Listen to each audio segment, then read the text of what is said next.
Menumpas pemberontakan Nabi palsu Thulaihah al-Asadi.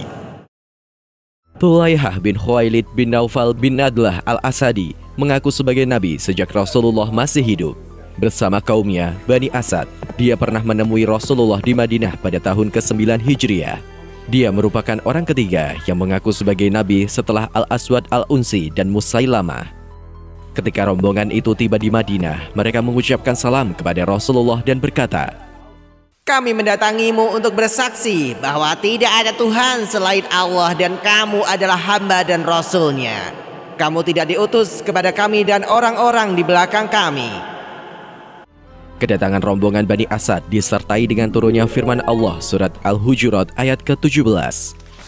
Mereka telah merasa memberi nikmat kepadamu dengan keislaman mereka.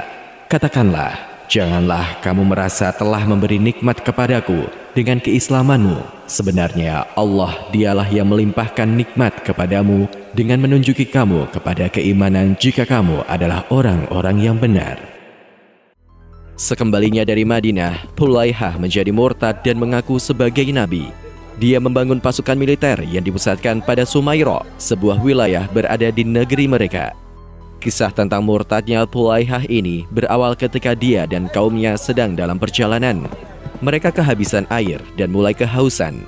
Thulaihah berkata kepada kaumnya, "Naiklah kuda dan berjalanlah terus. Niscaya kalian akan mendapatkan air." Mereka mematuhi perkataan Thulaihah dan akhirnya menemukan air. Melalui kejadian itu, orang-orang awam mulai terpengaruh dan menjadi pengikut Thulaihah. Diceritakan pula, Thulaihah suatu ketika bangkit dari sujudnya ketika sholat. Dia merasa bahwa telah didatangi oleh wahyu dari langit. Dia kemudian membacakan sajak yang dikatakannya sebagai wahyu ilahiyah.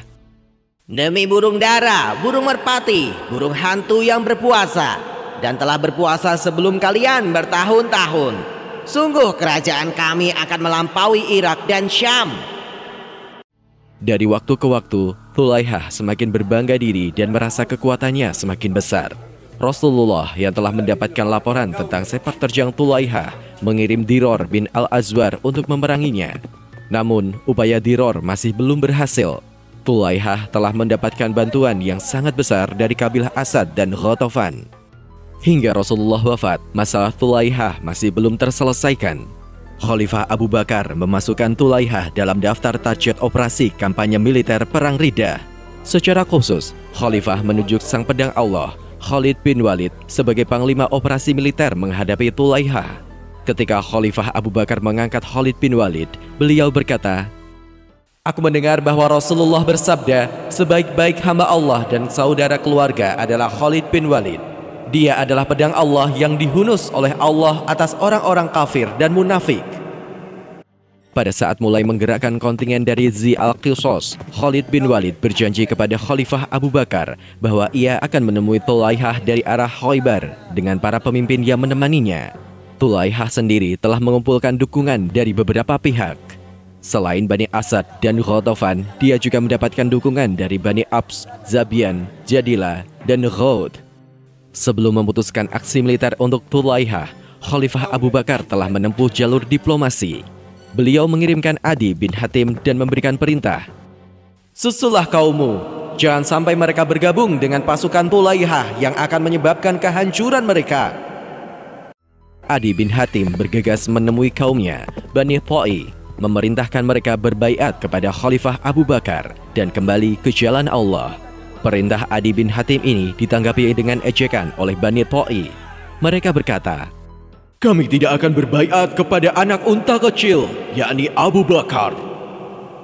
Mendengar hal tersebut, Adi bin Hatim menjawab, "Demi Allah, pasukannya akan mendatangi kalian dan akan terus memerangi kalian sampai kalian tahu bahwa ia adalah bapak unta besar." Adi bin Hatim terus melakukan berbagai upaya diplomasi agar kaumnya terhindar dari kebinasaan. Sampai kemudian, kontingen Khalid bin Walid telah datang dengan barisan depan yang terdiri dari kaum Ansor.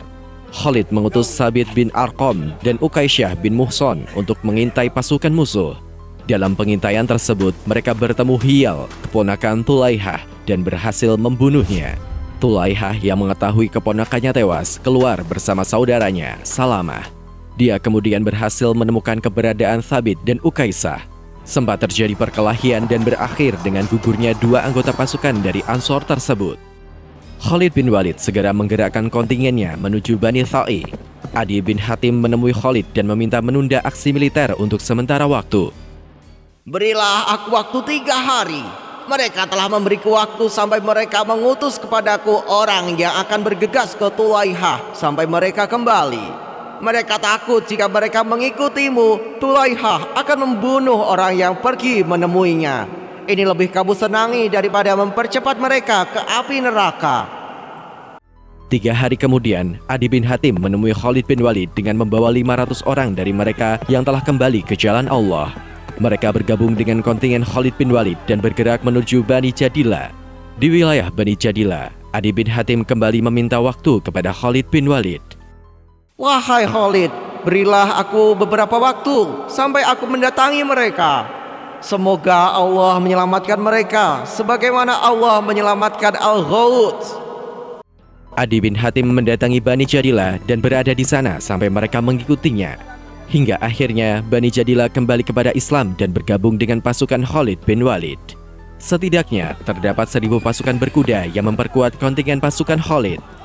Pergerakan kontingen Khalid bin Walid sampai di Ba'ja dan Salma. Khalid bin Walid kembali mengorganisir pasukannya hingga bertemu dengan pasukan Tulaihah pada sebuah tempat bernama Buzakhah. Tulaihah datang dan mendapatkan tambahan pasukan sebanyak 700 personil dari Uyainah bin Hisn. Tambahan pasukan itu datang dari Bani Farazah. Ketika pasukannya bertempur melawan kontingen Khalid bin Walid, Tulaihah hanya duduk sambil mengenakan jubah dan menunggu datangnya wahyu. Uyainah yang turut bertempur beberapa kali menemui Tulaihah dan bertanya, Apakah Jibril telah mendatangimu? Tulaihah menjawab, Belum. Uyainah terus mengulang pertanyaan yang sama kepada Tulaihah. Hingga kali ketiga, dia mendapatkan jawaban yang berbeda. Apakah Jibril telah mendatangimu? Ya. Apa yang dia katakan kepadamu?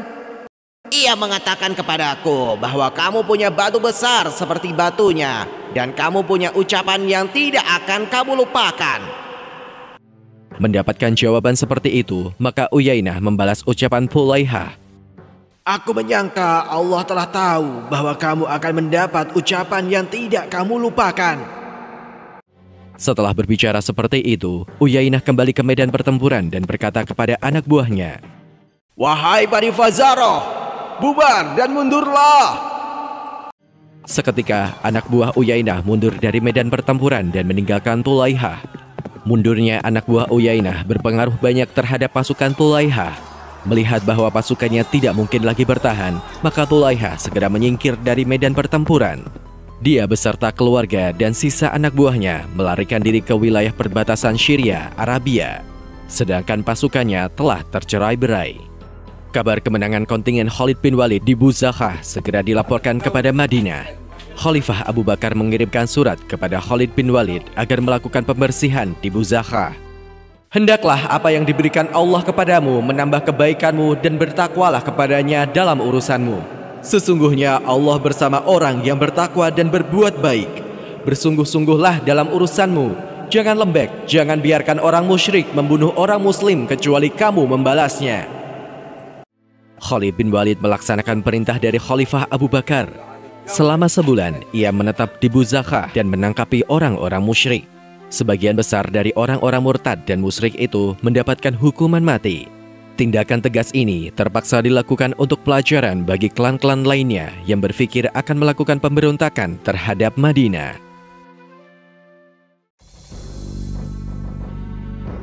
Penulis naskah Abdullah Hasan, ilustrator Yudi Toto, narator Diah, Rashid, dan Putra, musik Agusti M, editor Nur Hafila, produser Haidar Ahmad Furqoni, diproduksi oleh Kastari Sentra Media.